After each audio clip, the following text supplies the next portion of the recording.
어색해. 네, 오늘은 프론트엔드 개발자와 웹 퍼블리셔라는 주제로 방송을 진행을 해보려고 합니다.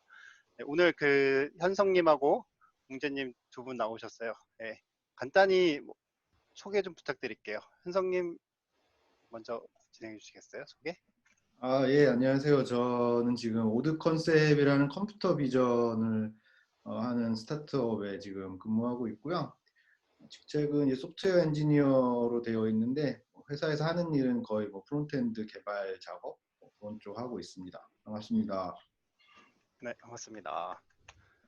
네, 웅재님? 네, 안녕하세요. 저는 예, 자주 나오는데 스튜디오 시대에서 근무하고요. 저도 네, 소프트웨어 엔지니어로 직책이 되어 있고, 그리고 주로 하는 일은 데스크탑 애플리케이션을 만들고 있습니다.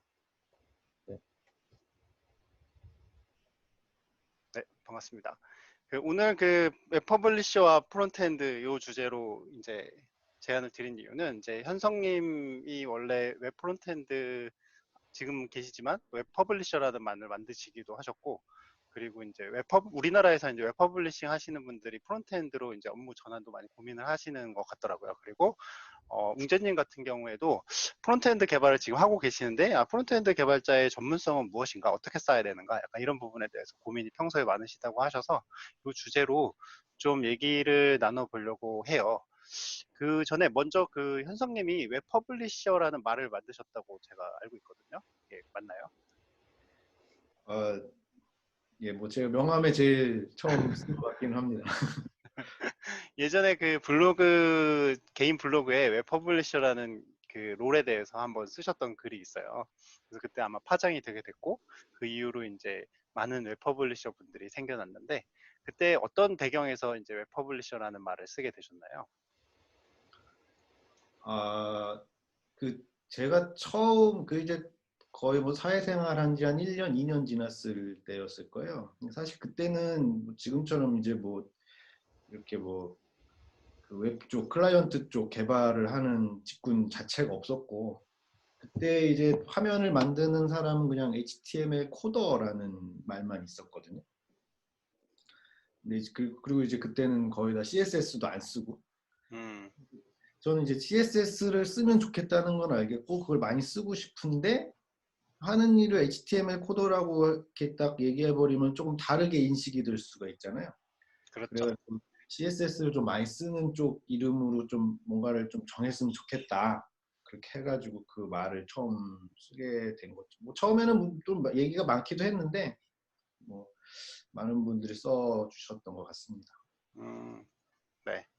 그 말을 이제 해외에서는 이제 그런 말이 없고 우리나라에서 이제 많이 롤이 있잖아요. 그래서 아마 만드시고 나서 이제 한참 지나고 났을 때는 또 뭔가 이렇게 감회 같은 것들이 있으실 건데 어떠세요? 예, 외국에 없는 쓸데없는 직책을 만들어가지고 사람들끼리 싸우게 만드냐, 어, 퍼블리셔랑 웹 프론트엔드 개발자들끼리 싸우게 만드냐, 이런 욕도 많이 먹고 그랬는데, 글쎄 싫어하시는 분들도 있는 것 같고요. 근데 또 적극적으로 사용하고 좋아하셨던 분들도 분명 있었던 거는 사실이거든요.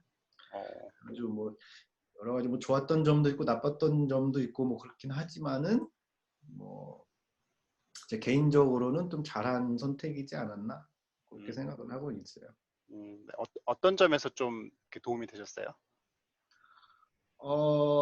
그러니까 사실 이제 사람들이 자기 스킬셋을 좀 넓히려고 할 때, 나는 웹 퍼블리셔니까 요러요러한 전문성을 갖춰야겠다. 전문성도 잘 알아야 되고, CSS도 잘 알아야 되고, 이런 쪽으로 생각해 주셨던 분들이 이제 긍정적으로 접근해 주셨던 분들이었던 것 같아요. 생각해보니까 지난번에 프론트엔드 개발자에 대해서 저희가 토크할 때도 무엇보다 프론트엔드 개발자가 CSS를 잘 알아야 된다라는 얘기를 했었거든요. 그래서 CSS의 중요성을 이제 어떻게 보면 그때부터 조금 더 다뤘다고 볼 수 있겠네요. 처음 도입됐을 때니까 사실 제 입장에서는 그걸 굉장히 부각시키고 싶었던 거죠. CSS를 잘 써야 된다. 네. 그런 것 같아요. 그렇구나. 그 웅재님이 보시기에는 CSS가 이제 프론트엔드 개발자 입장에서 직무 전문성이 어느 정도 중요한가요? 저는 그 CSS를 잘 못하거든요.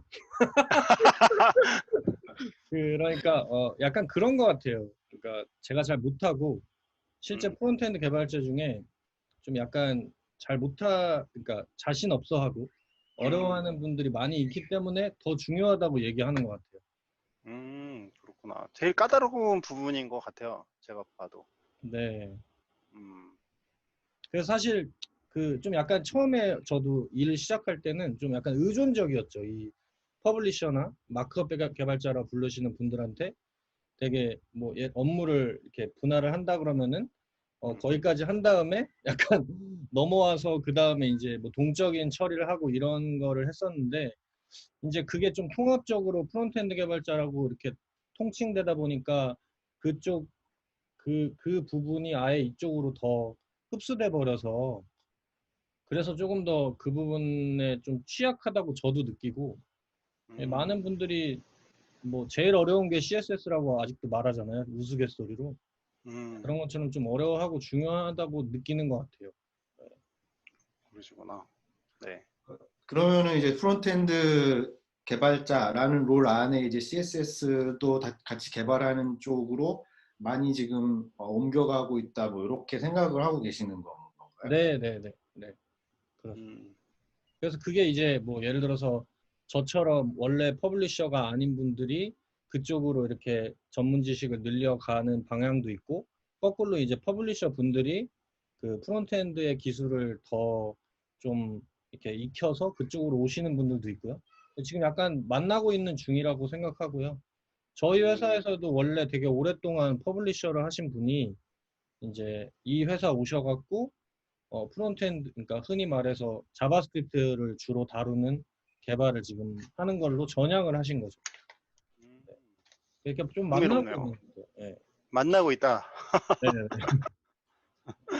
좋은 현상이네요. 네. 그러니까 이제 프론트엔드 개발자 처음 막 얘기 나오고 막 자바스크립트 개발 유행하고 이랬을 때 있잖아요.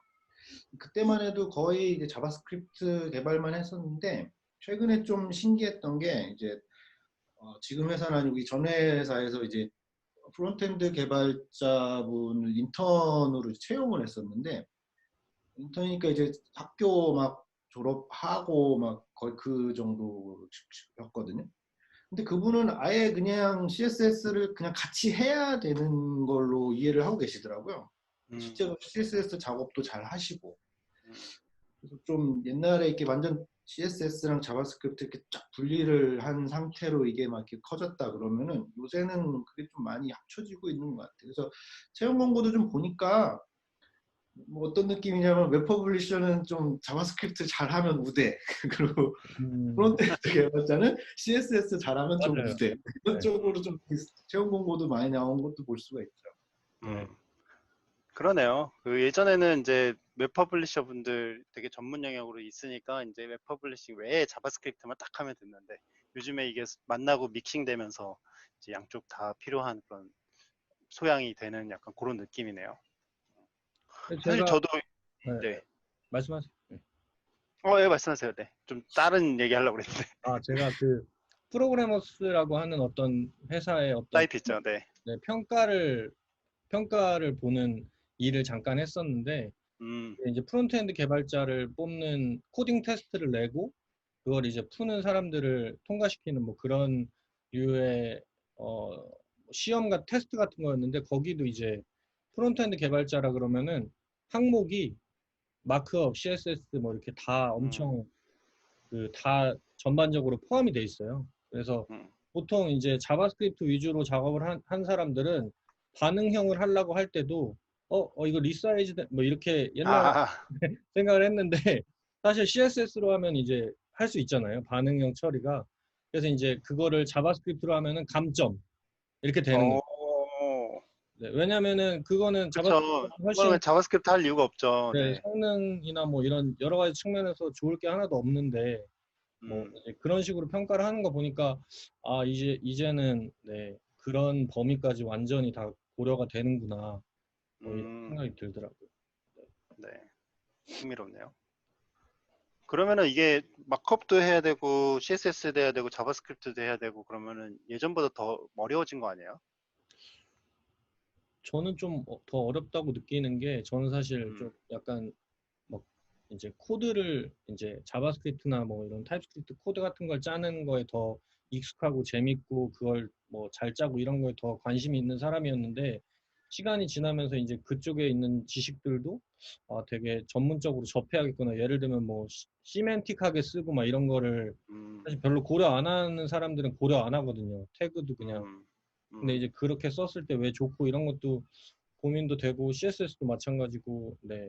뭐늘 네, 배워야 된다고 생각하고 있습니다. 저는 퍼블리셔 분들만 이제 자바스크립트 배우는 압박을 느끼시는 줄 알았는데 프론트엔드 개발자분들도 CSS 배우는 압박이 있네요. 있죠, 있죠. 네. 현성님은 퍼블리셔 활동하시다가 이제 프론트엔드 개발자로 일을 하시면서 그 전환 과정에서 좀 어려운 건 없으셨어요? 저는 다행히 이제 그 뭐 제가 뭐 전향을 하겠다 해서 전향을 한 건 아니고요. 그 회사에서 이제 타이틀이 그렇게 바뀌어지게 되더라고요. 그 회사에 어, 이미 그런 타이틀을 쓰고 있으니까. 아, 처음에는 이제 그 프론트엔드 개발자도 아니고 자바스크립트 개발자였어요. 이직을 할 때 이제 그 회사에 이제 자바스크립트 개발자라는 직책이 있는 회사로 갔었던 어, 거죠. 그래서 그리고 이제 그때는 또 이제 자바스크립트 갑자기 이제 많이 막 쓰기 DHTML 다음에 이제 많이 쓰기 시작하는 그때가 돼서 사실 뭐 어떤 어려움이라기보다 그냥 자연스럽게 좀 옮겨가게 된 그런 케이스인 것 같아요. 네, 재밌네요. 그 제가 이제 이 부분 좀 관심 있었던 게 그 웹 퍼블리셔로 이제 그 커리어를 시작하신 분들이 그 프론트엔드 개발자로 전향을 하는데 좀 어려움 많이 느끼세요. 특히 이제 뭐 자바스크립트도 그렇고 그리고 이제 프론트엔드 프레임워크를 요즘 많이 쓰잖아요. 그런 것들 좀 어려워하시더라고요. 그럴 때 어떤 조언을 좀 드릴 수 있을까요? 어렵네요. 진짜 어려운 거예요. 왜냐면은 제가 리액트 수업 하잖아요. 네네. 리액트 수업 들으러 오시는 분들이 이미 이제 뭐 자바스크립트 굉장히 잘하거나 이런 분들은 안 오시죠. 보통은 이제 음, 커리어를 전환하려고 하거나 아니면은 뭐 아예 이제 이 경력이 없거나 뭐 이런 분들이 많은데 되게 많은 숫자가 그 퍼블리셔 분들이 들으러 오세요. 네. 음, 당연히 근데 모르겠어요. 옛날보다 훨씬 더 어려운 것 같아요. 왜냐면 옛날이라고 말하기 좀 그런데 어쨌든 지금은 되게 그 뭐 리액트 이런 거를 쓰는 데 있어 갖고 그냥 리액트 이렇게 쓰면 돼요라고 딱 끝나는 말이 안 나고 이렇게 막 뭐 웹팩은 왜 있어야 되고 뭐 막 그거부터 하면 막 엄청나게 많은 가지들이 엄청 많더라고요. 근데 그거를 뭐 다 배우셔야 돼요. 막 이렇게 얘기는 해야 되지만 말하기가 좀 어렵더라고요. 그리고 좀 옛날에 비해서 되게 그 규모가 커지니까 코드 관리라든가 이런 것들이 좀 확실히 어려워진 것 같아서 이게 프로그래밍 베이스로 업무를 시작하지 않으시는 분들은 당연히 어렵게 느끼실 것 같았어요, 되게. 뭐 열심히 하는 수밖에 없겠죠. 그 이제 자바스크립트 뭔가 그 뭐라고 그래야 될까요? 요새는 이제 뭐 npm 인스톨만 딱 쳐보면 정말 알 수도 없는 것도 쫙 이렇게 쫙 깔리잖아요. 네, 그럼 그 빌드 툴도 알아야 되고 사실 그런 게 굉장히 큰 허들이. 허들 될 수 있는 음, 것 같아요. 그 음, 차라리 근데 이제 또 요새 보면은 그런 것들을 처음 공부한다고 해도 왜 프로그래밍 처음 공부할 때 그 막 약간 트레이닝 비슷하게 하는 그런 코스들이 있잖아요. if 구문을 좀 익히느라고 그걸 또 이렇게 하고 뭐 for loop를 또 공부하느라고 이렇게 해보고 사실 그런 이제 자바스크립트나 리액트로 바로 들어가기보다는 그런 좀 프로그래밍 언어를 배우는 거를 약간이라도 좀 맛을 보고 그리고 요런 툴들로 옮겨가면 어떨까 좀 그런 생각이 들기는 해요. 그럴 수 있겠네요. 그러면은 그런 공부는 어떤 식으로 해야 돼요? 뭐 프로그래밍 교육 사이트 이런 거 들어가서 막 문제 풀어보고 그래야 되나? 자바스크립트로 돼 있는 그런 것들이 있지 않을까? 그리고 또 자바스크립트가 이게 좀 어려운 게 자바스크립트 그 문법만 알면 안 되고 또 도움을 또 같이 알아야 되잖아요. 네. 어쨌든 자바스크립트를 뭔가 만들 때 그 두 가지가 이렇게 짬뽕된 상태에서 이걸 알아야 되니까 그런 게 이제 쉽지는 않을 것 같기는 해요. 네. 오늘 그 방송 보고 계시는 프론트엔드 유한님 또 계셔가지고 제가 예. 사운드 끄셔야 될 것 같아요.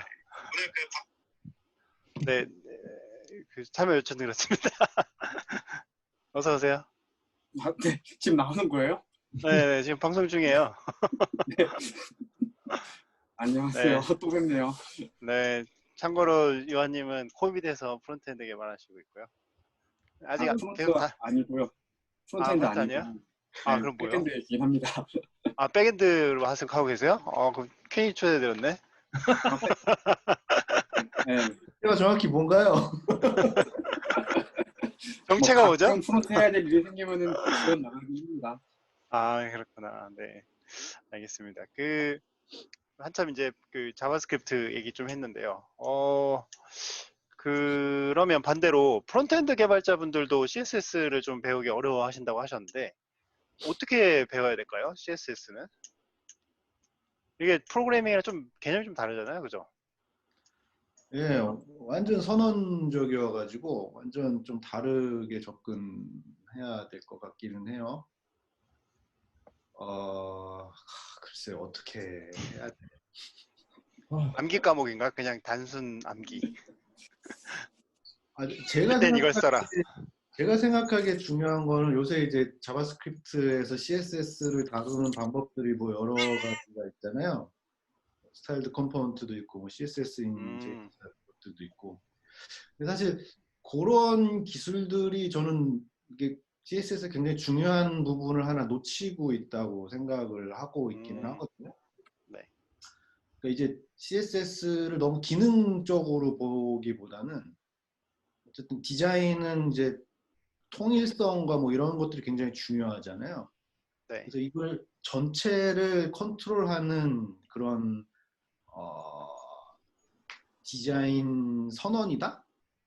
그거를 먼저 좀 생각을 하시고 이 CSS 구문을 보면은 훨씬 좀 학질이 줄지 않을까? 저 지금 더 어려워지는데 예를 들면 어떤 디자인 원칙일까요? 네.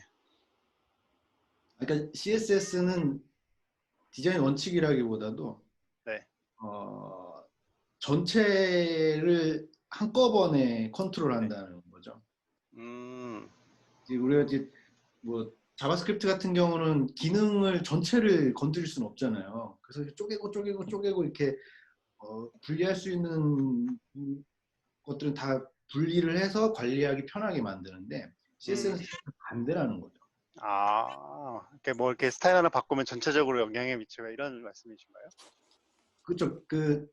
간단하게 생각하면 그런 거죠. 그런 목적으로 만들어진 언어라고 말하기는 좀 그렇긴 하지만 어쨌든 그런 기능이다. 전역 변수 같은 거네. 그렇죠. CSS는 다 번역이에요. 네. 그래서 이제 웅재님이나 요한님이 보시기에는 프론트엔드 개발자 CSS 어떻게 해야 하면 잘 배울 수 있어요? 일단 저라면은 그냥 CSS1이나 CSS2 스펙에 있는 것들을 먼저 좀 익히는 게 좋지 않을까라고 생각이 들거든요. 그러니까 CSS3로 오면서 굉장히 뭔가 전문적이고 조금 다르게 표현하면 기칸 어떤 요소들이 되게 많이 생겨서 그런 것들은 허들을 되게 크게 느끼게 할 수 있을 것 같아요. 그래서 CSS1이나 2에 있는 것들 스펙, 그러니까 예를 들어서 그 애트리뷰트가 다 합치면 한 100개가 넘을 것 같긴 한데 사실 그거 충분히 다 외울 수 있거든요. 그리고 사실 그게 패턴이 있어요. 그래서 패딩이라고 하면은 패딩, 패딩 탑, 패딩 레프트, 패딩 라이트, 패딩 바로 이런 식으로 해서 하나의 애트리뷰트가 4-5개로 파생이 되기 때문에 개수는 많지만 실제로 그렇게 많지는 않아요. 그래서 일단은 애트리뷰트들에 대해서 조금 다 익히는 게 첫 번째인 것 같고, 그래야지 내가 어떻게 꾸며줄지를 이제 아니까 뭐 패딩과 마진의 차이점이라거나 혹은 뭐 박스 모델링에 대해서 좀 이해를 한다거나, 이게 가장 기본적인 것 같고요. 그 다음에 프로그래머라고, 그러니까 개발자 베이스라면은 네임스페이스라고 표현할 수 있을 것 같긴 한데, 개발적 언어로 하면은. 근데 CSS도 이제 클래스나 아이디 같은 거나 애트리뷰트 같은 거를 해서 스코핑을 좁게 해가지고 전역 변수처럼 이렇게 뭔가 선언이 되지만 그러지 않게 사용할 수 있게 스코핑을 다 할 수가 있거든요. 그래서 그런 기본적인 개념들만 알아도 되게 좋은 말씀 중에 되게 죄송한데 네. 그 얘기가 길어지면 좀 땀을 흘릴 수가 있거든요. 중요한 얘기 감사합니다. 네. 그렇기 때문에 이게 일단 쉬운 것부터 하라. 배경이 우주라서 그런지 더 우주로 가는 느낌인데. 웃지 마. 아 진짜. 아 근데 진짜 좋은 얘기했어요. 웃겨. 그래서 중간에 질문 하나 드리면 CSS 스펙 여기 지금 그 이한울님도 CSS 스펙 문서 보기가 좀 어렵다라는 의견 주셨거든요. 그러니까 아까 CSS 스펙 1, 2 문서를 좀 잘 봐야 된다고 하셨는데 그러면 스펙 그 문서 하나하나 그냥 이렇게 봐야 되나요? 어떻게 공부해야 돼요? 저는 RTFM이어서 그러긴 했습니다. 네네. 좀 쉽게 볼 수 있는 방법 없나요? 근데 이거 또 얘기가 길어질 수 있으니까 짧게 얘기하면 현성님 하실 말씀 있으신 것 같은데. 그 스펙을 보면은 정말 제대로 다 이해를 할 수 있기는 한데, 또 요새 나오는 기능들 같은 경우는 뭐라 그럴까 좀 어렵거든요. 그래가지고 그 부분 이렇게 잘라놓은 그 설명 튜토리얼들이 있어요. 그런 것들 위주로 한 부분씩 좀 찾아보면 좀 도움 되지 않을까 싶네요. 그럴 수도 있겠네요. 요한님. 네. 네. 저요? 간단하게 하실 말씀 있으시다 그래서. 그 클로닝 하는 게 제일 쉬운 것 같아요. 그러니까 기존에 있는 거를 소스 코스 같은 거 까갖고 이렇게 해보는 거예요? 뭐 그렇게 해도 되고요. 아니면은 간단한 게 뭐 자기가 직접 이제 해보고 안 되면은 원래 오리지널 사이트 가가지고 얘네들 어떻게든지 참고할 수 있잖아요. 바로 커닝이 가능하니까. 그렇겠네요. 그 프론트엔드 개발자가 그러면 이제 이런 CSS나 자바스크립트만 잘 안다고 해서 좋은 프론트엔드 개발자가 이거는 사실 기본 요건이잖아요. 그죠? 그러면은 프론트엔드 개발자가 전문성을 이렇게 쌓아가려면은 어떤 거를 좀 신경 써야 될까요? 네, 뭐 편하게 얘기하시면 되고, 이런 거 아닐까? 약간 이 정도만 얘기하셔도 될 것 같아요. 제가 그냥 막 훅 막 던져보면은, 뭐, 저는 사실 예전에 그리고 현성님이 참 좋은 개념을 많이 소개해 주셨는데, 그 반응형 웹 디자인을 우리나라에 처음 소개하신 것도 제가 기억하기에 현성님이었던 것 같아요. 제가 현성님한테 그걸 보고서는 이거다 싶었거든요. 제가 그 번역을 처음 한 것 같아요. 네, 그래서 그 시기에 진짜 반응형 웹 디자인이라는 개념도 우리나라에 m.naver.com 이런 거 쓸 때 반응형 웹 디자인 처음 소개해 주셨는데 저는 약간 이런 개념들을 좀 잘 이해하고 그거를 효과적으로 구현할 수 있는 역량이 중요한 거 아닌가? 약간 이런 생각도 들거든요. 예전에 웹 접근성이라는 또 개념도 있었고 어떻게 생각하세요? 프론트엔드 개발자가요? 네. 이거 퍼블리셔가 더 신경 쓰죠. 지금 두 롤이 만나고 있고 이게 통합적인 프론트엔드 개발자 롤로 이제 생각을 했을 때. 그러니까 뭐 안 중요한 게 어디 있겠어요? 그것도 이제 다 중요하고 사실 저는 다 할 수 있으면 좋고 그리고 그걸 또 알면은 뭐 사실 한쪽 분야만 알고 있는 것보다는 훨씬 더 코드를 이해하기 쉽고 간결하게 작성하는 게 가능하거든요. 네. 그 양쪽을 다 알아야 된다라고 생각을 하고 뭐 언어 개발 측면에서 접근하신 분 같은 경우는 당연히 디자인적인 전략이나 이제 디자인을 구현하고자 디자이너들이 디자인을 실제로 설명하는 시각이 있잖아요. 네. 사실 그런 것들도 좀 이해를 좀 많이 할 필요가 있고 반대로 이제 CSS 쪽에서 접근하시는 분들은 뭐 그런 언어적인 거나 기능을 분할하는 거나 뭐 이런 것들에 대해서 좀 잘 알고 있어야 되지 않을까. 저는 아까 그 웅재님이 하신 좀 그 얘기가 좀 충격이었거든요. 그러니까 프론트엔드 개발자 그 직무 평가를 할 때 반응형 앱을 만들어 보라고 했는데 그걸 자바스크립트 구현하면은 감점이다. 점수 안 줘요. 그러니까 뭔가 이렇게 CSS든 자바스크립트든 여러 가지 이제 그 사용할 수 있는 그 기술 풀에서 그 구현을 할 수 있는 가장 최적의 선택을 할 수 있어야 된다는 거잖아요, 그죠? 네, 네. 그리고 흥미롭네요. 예를 들면 이런 평가도 있었던 것 같아요. 뭐 스크롤 페이징을 구현하는데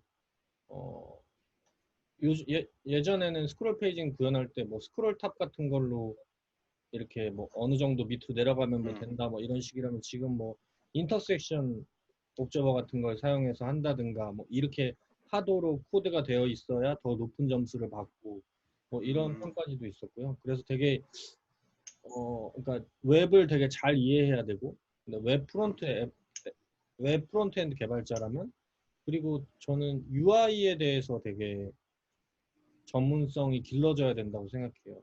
그러니까 사실 좀 얘기하면서 저는 제가 이 주제를 리건님한테 말씀을 드렸던 이유도 그러니까 한 뭐 프론트엔드 개발자를 한 10년 해요. 근데 예를 들어서 그 사람한테 결국에는 자라나 있는 그 전문성이라는 게 어떤 거냐라는 거에 대해서 저도 답을 구하고 싶어서 여쭤봤던 거예요. 그러니까 뭐 사실 네.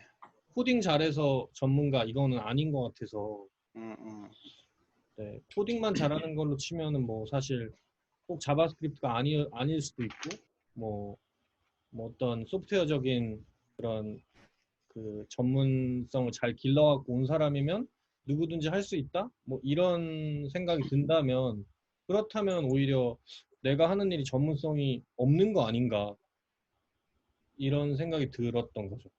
그래서 그럴 수 그런 부분에 있겠네요. 대해서 어떻게 생각하시는 다른 분들의 의견을 좀 들어보고 싶었어요.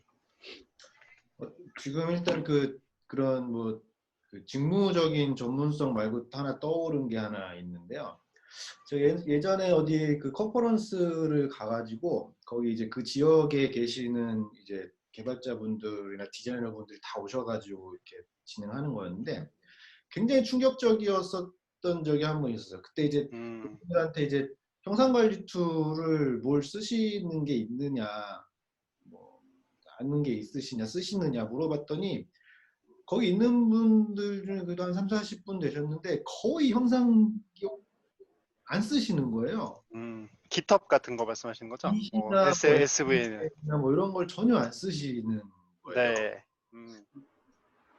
사실 그렇게 좀 안 쓰는 회사가 아직도 많은 것도 알고 있고 제가 요새 업무 때문에 이제 쇼핑몰 사이트 좀 많이 보긴 하는데 사실 쇼핑몰 관리할 때 그런 거 안 쓰거든요. 관리자투에서 제공해주는 그 정도를 쓰게 하죠. 근데 문제는 이제 이런 그 버전 관리 시스템을 안 쓰게 되면 사실 자기의 코드를 자기가 직접 프로덕션에 반영을 못하는 거잖아요. 누군가의 손을 빌려가지고 프로덕션에 반영이 되는. 서버에 올려줘라, 아마 이렇게 해가지고. 그리고 뭐 이제 뭐 HTML 한번 쫙 받았다가 수정하면은 또 그 주석 며칠 뭐 어디 수정됐으면 해가지고 해봤자 그때 복사해서 붙이고. 네. 사실 그렇게 뭔가 자기의 코드를 자기가 직접 반영 못한다는 게 어떻게 보면 그 업무 프로세스에서 자기가 성장하는 거라든가 아니면 기술적인 어떤 더 뭐 많은 거를 배우고자 하는 그런 의지 그런 것들을 좀 많이 떨어뜨릴 수밖에 없지 않나? 그러니까 항상 하던 일만 할 수밖에 없지 않나? 그런 생각이 좀 많이 들어요. 일단 그 직무에서 필요한 전문성도 필요하겠지만은 이런 그 전반적인 개발 프로세스에 일단 들어가서 그러니까 사실 프론트엔드 그 자바스크립트 개발로 처음 시작하셔서 뭐 빌드 툴 막 이렇게 하시는 그런 프론트엔드 개발자분들은 뭐 이런 것들 좀 익숙하긴 할 텐데 CSS만 하셨었던지 HTML, CSS를 먼저 하셨던 분들은 아직까지 여기에 좀 익숙하지 않은 부분도 없지 않아 있을 수 있거든요. 그래서 만약에 그런 쪽이라고 하면은 기시나 뭐 이런 것들을 잘 쓰는 거를 먼저 해가지고 자기 코드를 실제 프로덕션에 반영해 보는 그런 쪽을 좀 먼저 해야 되지 않을까 그런 생각이 좀 들어요. 그러네요. 생각해보니까 이제 Git 같은 그 소스 공유 저장소 같은 게 없으면 퍼블리싱 특히 하시는 분들은 이제 자기가 짠 HTML, CSS를 프론트엔드 자바스크립트 개발자 던져주고 이거 해주세요. 약간 이렇게 전달을 해서 업무를 진행해야 되잖아요. 네. 요한님은 지금 백엔드 개발하신다고 하셨는데 그래도 프론트엔드 개발도 하셨고 웹 개발을 되게 사실 되게 산증인처럼 오래 해오셨는데 어떻게 생각하세요? 프론트엔드 개발자의 전문성 아니면은 지금 웅재님이 지금 고민하시는 부분? 사실 너무 방대한 범위여서 뭐를 얘기해야 될지 사실 잘 감이 안 잡히기는 하는데 처음에 리거님이 말씀하셨던 것만 딱 들었을 때는 그러니까 코드뿐만 아니라 다른 부분도 알아야 되는데 저는 처음에 생각났던 게 클라이언트 사이드잖아요. 그러다 보니까 메모리 관리 같은 것들을 조금 더 신경을 써서 하는 것들 혹은 뭐 렌더링 됐을 때 애니메이션 같은 거 같은 경우에 뭐 어떤 브라우저는 이렇게 표현이 되고 뭐 이런 문제가 있는데 이 브라우저에서는 뭐 이렇게 된다라거나 이런 그러니까 브라우저 엔진 같은 거에 대한 좀 경험이나 날리지 같은 것들이 있으면 조금 더 전문성이 있지 않을까라는 생각을 하긴 했었어요. 그래서 뭐 블링크 같은 거를 조금 공부를 해봐서 얘네들은 어떻게 되고 뭐 리액트 같은 거나 이런 것들은 뭐 리렌더가 언제 되고 뭐 이런 것들 있잖아요. 그런 부분 리소스 관리적인 측면에 저는 제일 먼저 생각이 났었어요. 네, 그 말씀하신 되게 내용이 좋은 것 같은데 사실 제가 그 프론트엔드 개발자라고 할 수는 없지만 플래시를 한 10년 해놓고 이걸 그 기술을 쓸 수 없는 상황이거든요. 근데 왜냐면 다 바뀌었으니까. 근데 이제 지나고 나서 생각해 보면은 내가 그 기간 10년 동안 내가 뭘 배웠나 생각해 보면은 지금 말씀하신 것들이 그래도 아직 써먹을 만한 것 같아요. 예를 들면은 뭐 메모리를 어떻게 관리해야 되는지, 그리고 렌더링을 어떻게 해줘야 되는지, 퍼포먼스 내려면 어떻게 해야 되는지, 그리고 그 안에 이제 클래스나 그 시스템 소프트웨어 구조를 어떻게 짜야 되는지 이런 거는 사실은 계속 써먹을 수 있는 것 같더라고요. 기술과 관계없이. 그래서 이제 말씀하신 것처럼 예를 들어서 이제 페이지가 하나 뜨는데 맨날 했던 게 이제 물론 언어는 다르지만은 이 페이지를 서버랑 통신해가지고 어떤 식으로 해서 이렇게 그 유저한테 보여준다. 그러면 뒷단에서 어떻게 처리해야지 이걸 빨리 띄울 수 있는지 뭐 이런 거는 계속해 써먹을 수 있는 기술인 것 같아요.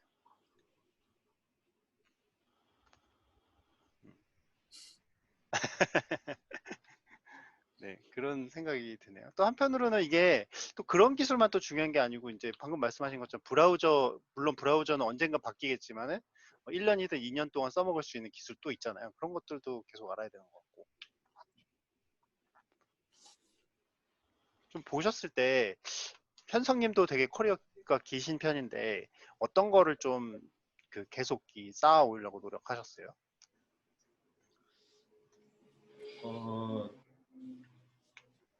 전 지금 일단 또 떠오르는 거는 사실 제가 이제 그동안 이제 뭐 접근성 관련된 일을 좀 뭐 이렇게 좀 많이 해오긴 했었거든요. 근데 사실 뭐 접근성 자체도 중요하지만은 그 접근성에서 파생되는 개념들이 이제 UI에 적용이 굉장히 UI랑 관련이 높은 게 굉장히 많아요. 그래서 이제 뭐 사실 어떻게 보면 좋은 UI를 어떠한 기준을 가지고 만들고 평가할 것인가? 이런 것들 사실 뭐 프론트엔드 개발자 어쨌든 그 해결하려고 하는 문제가 이제 사용자들이 사용하는 인터페이스를 만드는 거잖아요.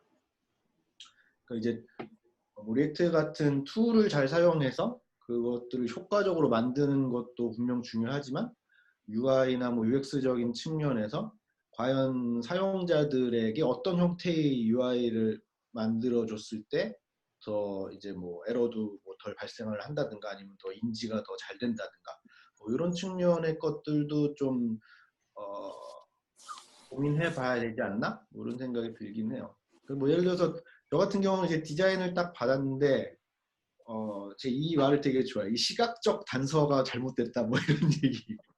뭐 잘못된 단서를 주고 있는 것 같다. 뭐 그 이런 것. 디자인에서 얘기하는 어포던스 뭐 이런 거 말씀하시는 거예요? 네. 그리고 물론 어떻게 디자이너가 쓰면 좋은지. 네. 네, 당연히 다 해서 잘 해주겠지만 어쨌든 또 다른 시각으로 보면은 이제 뭔가 걸려질 수도 있는 거잖아요. 그런 것들을 직접적으로 판단할 수 있는 능력이 이 콘텐츠 개발자라면 뭐 어느 정도 가지고 있어야 되지 않을까 그런 음. 생각이. 저도 그 부분 굉장히 공감합니다. 영재님이 그 댓글로 플래시 지식 못 써먹어요. 해골물 소리 듣는다고 이렇게 적으셨는데 사실 많은 부분 못 써먹는 게 맞고요. 대신에 이제 이런 부분 좀 도움이 되는 것 같아요. UI 개발을 이렇게 하면 문제가 많이 생긴다. 예를 들면 뭐 제가 별로 좋아하지 않는 메뉴 중에 하나가 롤오버 메뉴인데 이런 거 이제 한번 만들어 보면은 나중에 어떤 문제가 생기는지 좀 알잖아요. 그런 거. 네. 그 웅재님은 좀 이렇게 이런 얘기들 좀 공감이 되시나요? 어떠세요? 네, 그러니까 뭔가 네, 그런 방향이라는 거는 뭔가 느낌이 오거든요. 근데 이제 스스로한테 저는 질문을 계속 던지는 거죠.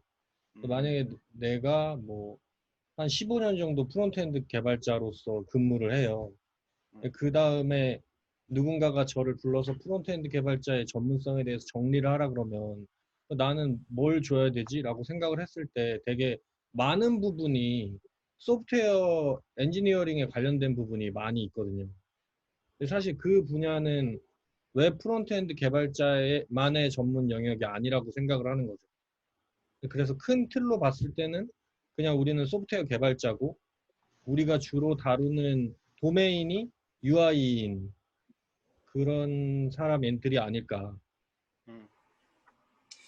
그런 저 게 웅주님 말씀 듣고 보니까 뭐 하나 생각나는 게 있는데, 그러니까 프론트엔드 개발자를 우리가 퉁쳐서 얘기하고 있긴 하지만 사실 그 안에서도 전문 분야는 나눠질 수 있을 것 같거든요. 그래서 만약에 지금 거론되지는 않았던 것 같긴 한데 UX 쪽으로 뭔가 더 관심이 많아서 UI에 더 치중되어 있는 프론트엔드 개발자가 될 수도 있는 거고, 그게 아니면 자바스크립트에 대해서 뭔가 랭귀지에 대한 어떤 호기심이나 어떤 재미를 느껴서 아예 자바스크립트도 되게 깊하게 파고 들어갈 수도 있을 것 같기도 하고, 뭐 지금 뭐 그러니까 그런 식으로 프론트엔드 안에서도 전문 분야를 뽑으면 뽑아낼 수 있을 것 같거든요. 그래서 그 중에 본인이 제일 좋아하고 잘하고 끌리는 것을 선택을 해서 그쪽으로 파고 가는 거는 어떨까라는 생각이 문득 들었어요. 냉정하게 봤을 때 그 프론트엔드 개발자의 전문성이라는 영역이 러닝 커브가 높은 편일까요? 아니면 어떤 편일까요? 예를 들어서 제가 설명을 하는 게 뭐 예를 들어서 제가 뭐 머신러닝 개발자로서의 전문성을 기른다 그런 건 굉장히 좀 이렇게 러닝 커브가 큰 편이라고 생각을 하는데 그러면 프론트엔드 개발자는 어떻게 느끼세요? 여러분들은? 그러니까 예를 들어서 만약에 나는 브라우저 엔진에 대해서 공부를 하고 싶어. 내가 짠 코드가 어떻게 렌더링이 되는지 알고 싶어. 이런 식으로 만약에 관점을 가지고서 들어간다면 러닝 커브가 상당히 높다라고 생각이 들고요. 단순히 이제 UI를 그리는 것으로 만약에 관점을 잡는다고 한다면은 러닝 커브가 크지 않다라고 생각이 들고요. UX 같은 경우도 사실은 UX가 굉장히 융합 기술이잖아요. 그래서 되게 큰 키워드인데 도메인인데 그 중에서도 나는 사람에 대해서도 궁금해, 휴먼 팩트에 대해서 조금 더 공부를 하고 싶어. 그렇게 되면 그것도 러닝 커브가 낮진 않겠죠. 그래서 결국은 내가 무엇을 파느냐에 따라서 조금 달라질 것 같긴 해요. 그래서 이게 그 웹 프론트엔드 전문성이라고 투지기에는 또 우주로 가고 있죠. 네, 어렵지 않나 생각이 듭니다.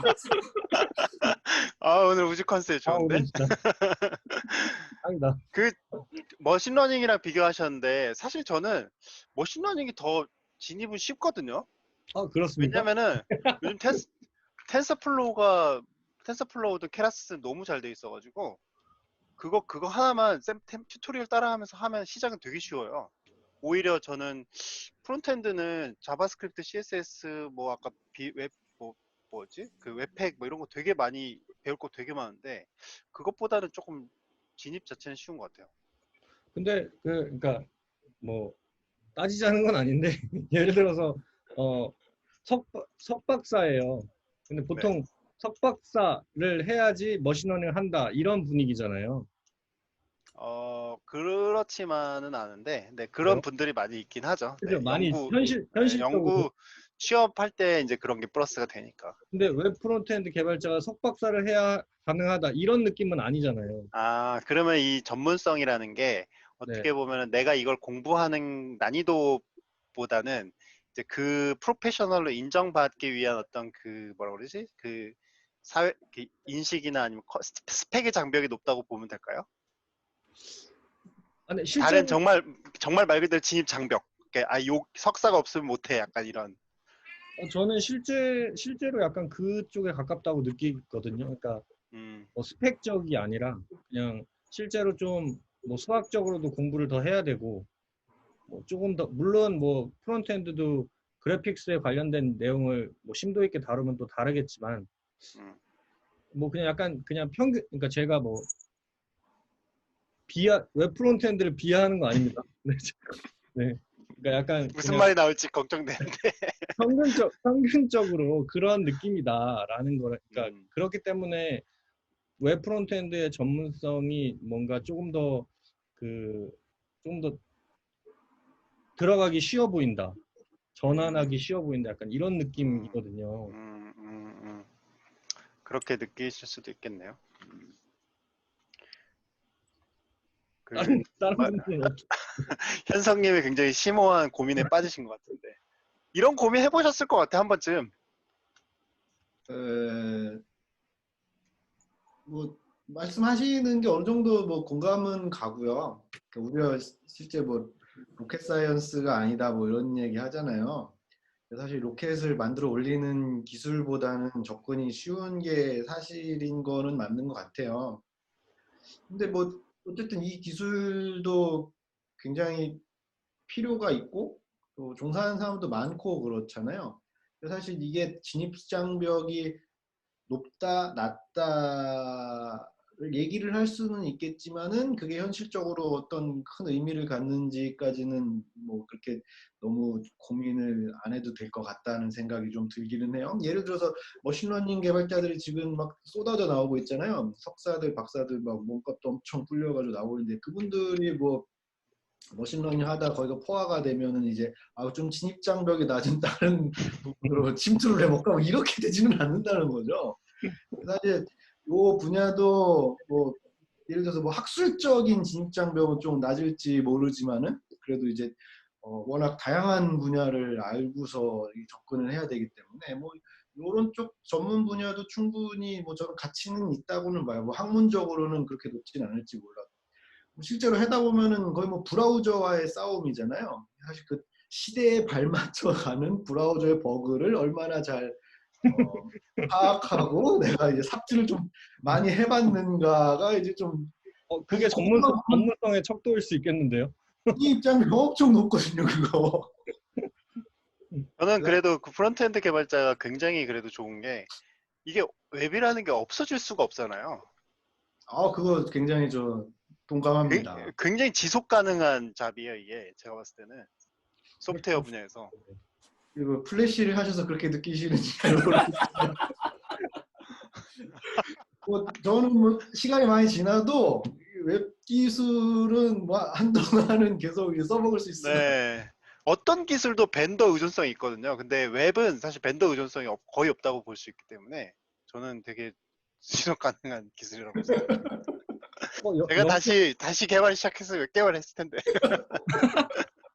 영재님이 그 뭐야 백엔드 개발보다는 프론트엔드 진입이 높은 편이라고 생각하신다고 또 저를 네, 이게 위로해 주셨. 맞아요. 제가 지금 머릿속에 번뜩 든 게 그 방금 그 현성님이 머신러닝은 학술적인 그 진입장벽이 높을 수 있다고 말씀하셨잖아요.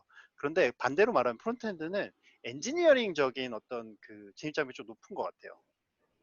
그러니까 머신러닝 개발자는 그냥 수학이나 이런 거 좀 알고 그 툴 같은 거 굉장히 간단하기 때문에 금방금방 할 수 있는데 이제 프론트엔드는 이제 일단 그 뭐 방금 얘기하시면 웹 브라우저도 알아야 되고 많이 알아야 되잖아요. 막 스펙도 다 읽어야 되고. 보통 웹 개발자는 이것저것 거의 다 많이 알아요. 잡부라고 부르죠. 네.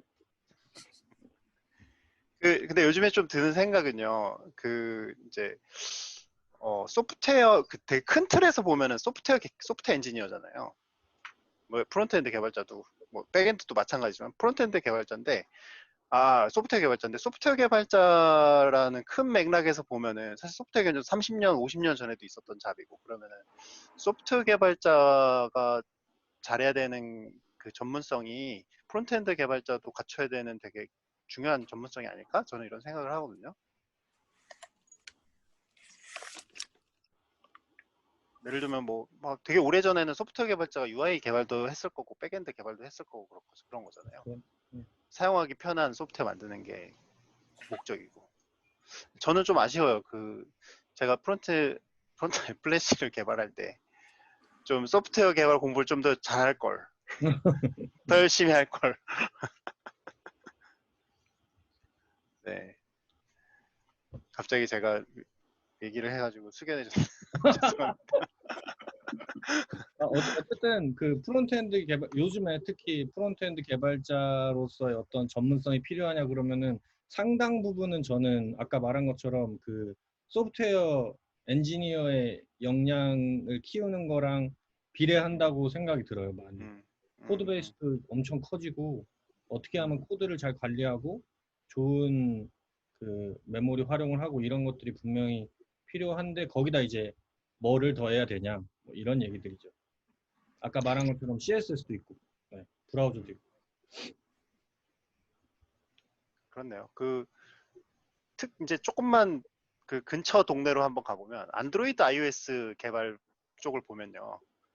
그쪽에서 이제 억대 연봉을 받으시는 굉장히 고수분들을 보면은 이분들이 그렇지 않은 이제 조금 더 연봉이 적은 분들하고 비교해서 봤을 때는 굉장히 그 유저 트래픽이 엄청 많은 아니면 유저 그 베이스가 엄청 많은 서비스들을 안정적으로 그 서비스를 할 수 있는 그런 경험을 가지신 분들이 많아요. 그러니까 뭐 한 100명 앱 개발자 100명이 있는데 거기서 이제 이 앱을 어떻게 빌드해서 만들어야 되는지 이런 것들을 잘 하시는 분들이 연봉을 많이 받으시더라고요. 프론트엔드도 좀 그런 게 있을까요? 있을 것 같아요. 네, 있을 것 같고 대규모 서비스를 경험해 본다는 거는 되게 큰 경험, 가치 있는 일이라서 네, 분명히 도움이 되는 일이라고 생각하고요. 타입스크립트 같은 게 이제 그런 문제를 해결해 보자고 이제 나온 거라고 저는 생각은 하거든요. 어떤 게요? 타입스크립트 같은 게 타입스크립트, 네네네. 그런 이제 앱이 엄청나게 커졌을 때 뭐 그런 거 때문에 나왔으니까 이제 뭐 일상적으로 얼마나 많이 쓸지까지는 잘 모르긴 하겠어요. 근데 요새 뭐 데스크탑 앱들도 이제 자바스크립트를 많이 만들고 그러니까 그런 분야도 분명히 필요할 거고 이제 끼리 협업하는 데서 어떻게 하는지 노하우를 가지고 있는 사람 그런 관리 역량도 뭐 중요한 것 중에 하나가 될 것 같긴 하네요. 그러네요. 사실 아까 말씀하셨던 그 협업 아니면 소스 형상 관리 툴 이런 것들도 사실 협업을 하지 않으면 필요 없는 거잖아요. 그렇죠. 네, 이게 댓글로 그 의견 남겨주시는 분들이 있어요. 지금 되게 감사합니다. 경험님, 현우님 되게 길게 남겨주셨는데, 네. 혹시 보시면서 궁금하신 점이나 좀 이런 얘기 좀 해보면 좋을 것 같다 하시는 거 있으면 댓글로 남겨주셔도 좋을 것 같고요. 저희가 한참 동안 막 신나게 토론했더니 벌써 50분이나 지났어요. 진짜. 네, 시간이 타임머신처럼 가네요. 저희 한 10분 정도 남았는데, 이런 얘기 좀 해보면 좋을 것 같다 하시는 게 있을까요? 저의 질문은 좀 약간 조금 완전 이제 시작하시는 분들을 위해서는 어떤 게 좋을지 그런 얘기를 해주면 좋지 않을까 싶습니다. 네네네. 좀 약간 우리가 좀 구름 위에 얘기를 좀 했죠. 네. 그러면은 좀 이제 프론트엔드 개발을 시작하시거나 아니면은 웹 퍼블리셔에서 이제 전향하시는 분들, 약간 이런 분들에게 뭐 어떻게 프론트엔드 개발자로 그 경력을 쌓아가면 좋을지 뭐 이런 의견 한번 들어주시면 좋을 것 같아요.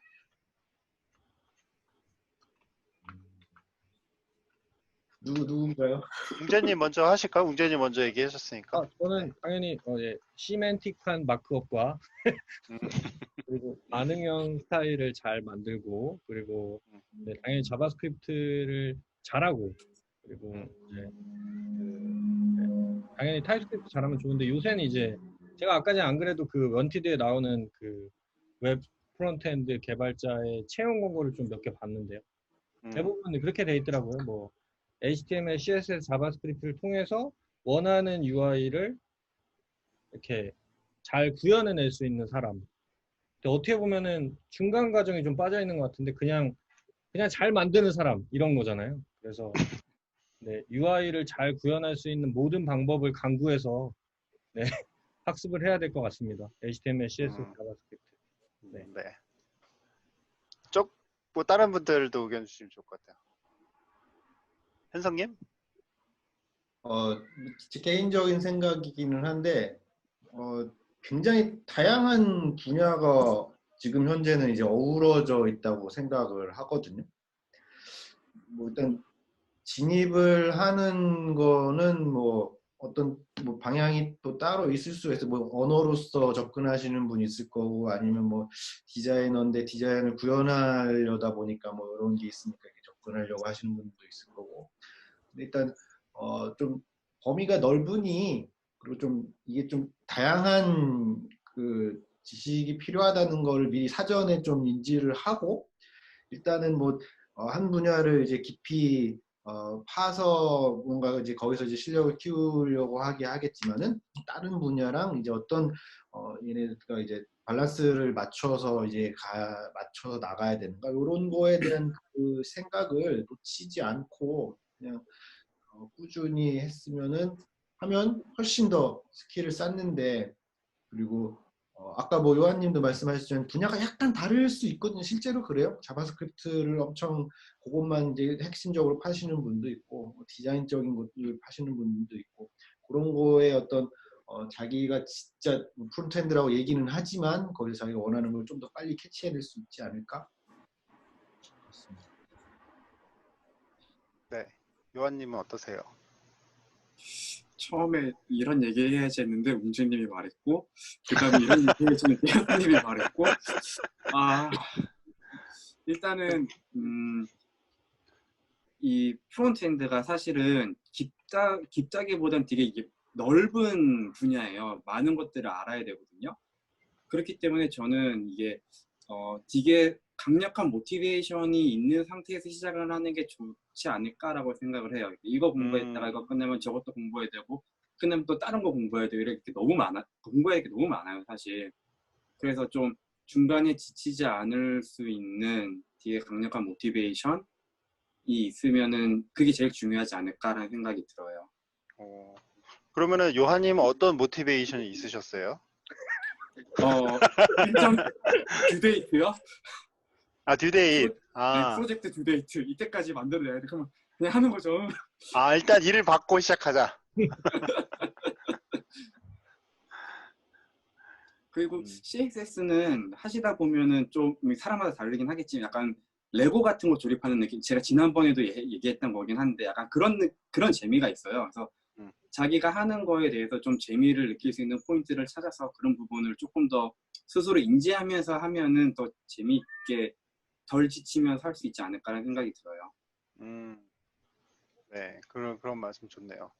웅재님이 말씀하셨던 거는 이제 이것도 하면 좋고 저것도 하면 좋고 이렇게 얘기하셔가지고 어떻게 보면은 좀 어렵게 느껴질 수도 있을 것 같은데 조금만 더 쉽게 얘기해 주실 수 있을까요? 저요? 네. 글쎄, 뭔가 이게 어디서부터 조금 시작하면 좋다.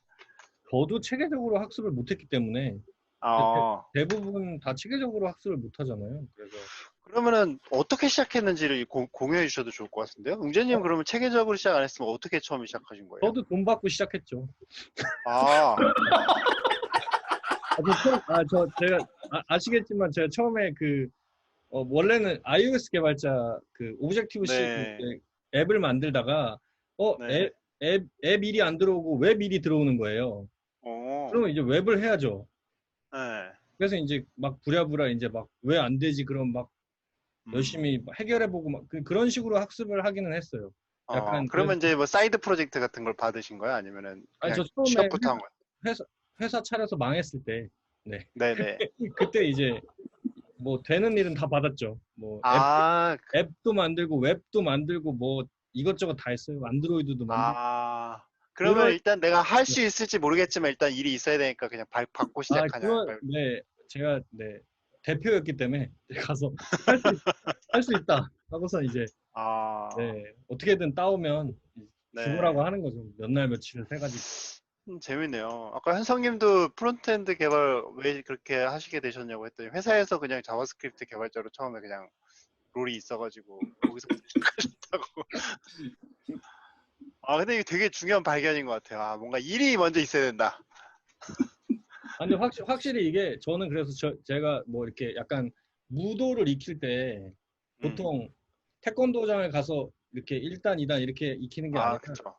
스트리트 파이터 있잖아요. 약간 그렇게 익혔거든요, 저는. 그래서 되게 체계가 없이 시작을 했는데 이제 좋은 회사에 들어가서 체계를 잡게 된 거죠. 그다음부터는. 근데 어쨌든 처음에는 좀 체계가 없었어요, 확실하고. 그런 과정이 좀 우스갯처럼 얘기를 하긴 했는데 굉장히 중요한 포인트인 것 같기는 해요. 네, 그런 것 같아요. 사실 프론트엔드에 되게 매력을 느끼시는 분들은 이게 실제로 뭔가 내가 쓸 수 있고 이게 뭐가 보이는 거를 만들 수 있다는 거에서 굉장히 많은 만족감을 느끼시더라고요. 아마 많은 프론트엔드 개발자들이 아마 그럴 것 같은데, 그래서 사실 저는 이제 누군가 뭔가 이거를 하고 싶다 그러면은 뭐 자기 사이드 프로젝트가 됐든 뭐가 됐든 실제로 자기가 쓰고 만져볼 수 있는 간단한 투두 앱이라도 실제 만들어서 자기 써보면 되는 거잖아요.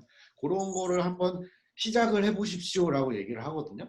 거기에서 매력을 느끼면 이거 계속 파시면 되는 거고, 못 느끼면 다른 거 해야죠. 다른 거 해야죠 이제. 근데 그런 점을 이렇게 한번 타진해보는 게 굉장히 수월한 분야다. 이렇게 볼 수 있을 것 같아요. 맞아요. 다른 거보단 좀 쉬운 편인 것 같아요. 그걸 했는데 재미가 없어. 그러면은 그 길이 아닌 거네, 그죠? 그렇죠. 그러면 빨리 바꿔야지. 이제 커널 개발하든가. 저 그래갖고 막 게임도 개발해보고 막 별거 다 해봤거든요. 근데 이게 제일 재밌더라고요. 그렇게 되는 거죠. 어떤 부분에서 재미를 제일 느끼셨어요? 게임이나 앱 개발도 다 해서 보셨으면 프론트엔드 개발만의 독특한 매력이 있을 것 같은데. 되게 바보 같아 보일 것 같은데 그때 게임이나 모바일 앱 만들 때 되게 전체 프로그램이 되게 완성적으로 돌아가야 된다는 게 저한테 되게 어려웠어요. 왜냐면 저는 되게 아직 걸음마 단계이고 이제 좀 아장아장 걸으려고 그러는데 메모리 관리를 해야 되고 특히 뭐 C++이나 뭐 이런 오브젝티브 C 초창기에는 뭐 오토 레퍼런스 카운트도 없고 막 되게 힘들었거든요. 그래서 막 맨날 하다 보면 메모리 뻥 나고 막 이게 저한테 너무 스트레스였거든요. 그래갖고 이거를 넘어야 돼서 제가 막 게임을 막 열심히 공부했지만 결국에는 그건 되게 힘들었고 근데 이제 웹을 하면 일단 새로 고침 누르면 처음부터 다시 깔끔하게 시작하잖아요. 그래서 브라우저가 굉장히 여러 가지를 해주고 있죠. 네. 그래서 이렇게 좀 되게 없어 보이죠. 지금 제가 얘기하는 거. 근데 어쨌든 아니 되게 중요한 얘기인 것 같습니다. 어쨌든 그렇게 이제 좀 그때 이제 처음에는 그런 게 되게 어려우니까 그런 쪽으로 이제 잘 되니까 되게 재미를 느낀 거죠. 이게 어쨌든 잘 돌아가니까 어쨌든 스크립트라는 게 좀 부분적으로 오류가 나도 돌아가긴 했었잖아요 옛날에. 되게 중요한 얘기인 것 같아요. 사실 앱도 그렇고 어플리케이션은 한 통으로 돼 있기 때문에 어디 한 군데가 문제 생기면 실행 자체가 안 되잖아요. 근데 그렇죠. 웹이라는 거는 페이지 단위로 다 이제 동작이 되다 보니까 그런 게 조금 더 덜한 것 같기도 하고요. 근데 요새 새로운 세상이 열려가지고 리액트가 또 통으로 돌아가잖아요. 그러니까 이제 진입 장벽이 또 생기는 거죠. 네, 그렇네요. 네, 딱 그렇네. 네. 근데 지금은 그래도 그때보다는 조금 네, 실력이 좀 생겨갖고 네, 그 정도는 네. 아닙니다. 네. 재밌네요. 네. 네, 그래서 시간이 저희가 거의 다 이제 됐어요. 그래서 마지막으로 하시고 싶으신 말씀 이제 한마디씩 하시고 이제 슬슬 마무리하면 될 것 같습니다. 네, 유한님 먼저 하실까요? 저 일하다가 갑자기 납치당해가지고 준비가 안 되는 상황이라서 네, 네 우주 갔다 온 김요한입니다. 반갑습니다.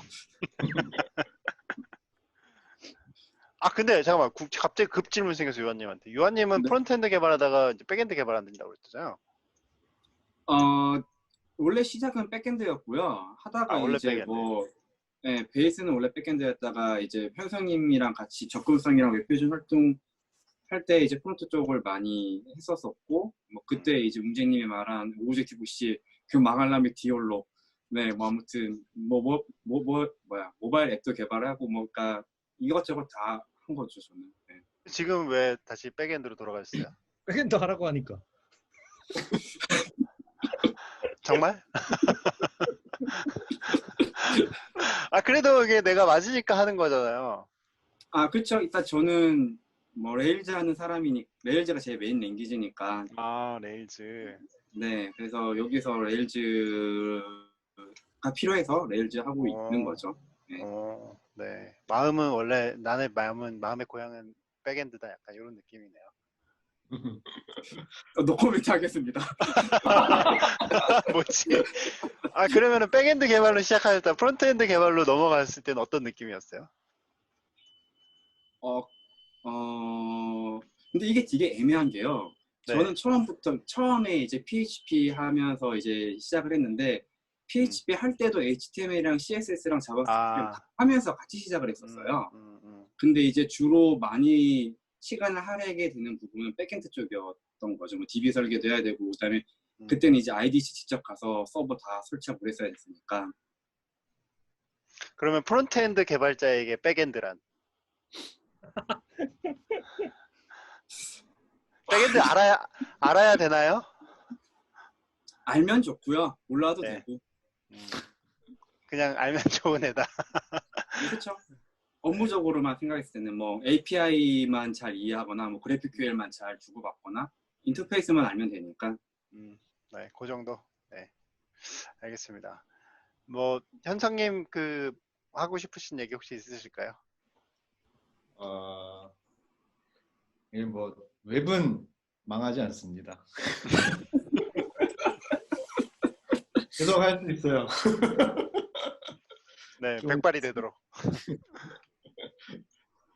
플래시는 망했지만, 네, 웹은 망했. 네, 플래시 서비스 운영도 종료됐더라고요. 2020년에. 네. 끝? 네, 웅재님 하실 말씀 있으세요? 전 말 많이 해서 네. 제가 궁금해서 이거 주제를 정한 거잖아요. 그래서 앞으로도 열심히 소프트웨어 엔지니어로서의 역량을 키우기 위해 노력을 하겠습니다. 네. 네. 감사합니다. 네, 감사합니다. 오늘 방송 너무 재밌게 했고요. 네, 앞으로도 관심 많이 가져주시기 바라고, 오늘 보신 분들도 재밌게 보셨는지 모르겠습니다. 네, 오늘 여기서 마치도록 하고요. 더 궁금하신 점 있으시면 이분들 이제 페이스북 있으니까 페이스북 친구 신청 댓글로 남겨주시면 감사하겠습니다. 네, 그럼 오늘 저녁 고생 많으셨어요. 네, 감사합니다. 고맙습니다. 네.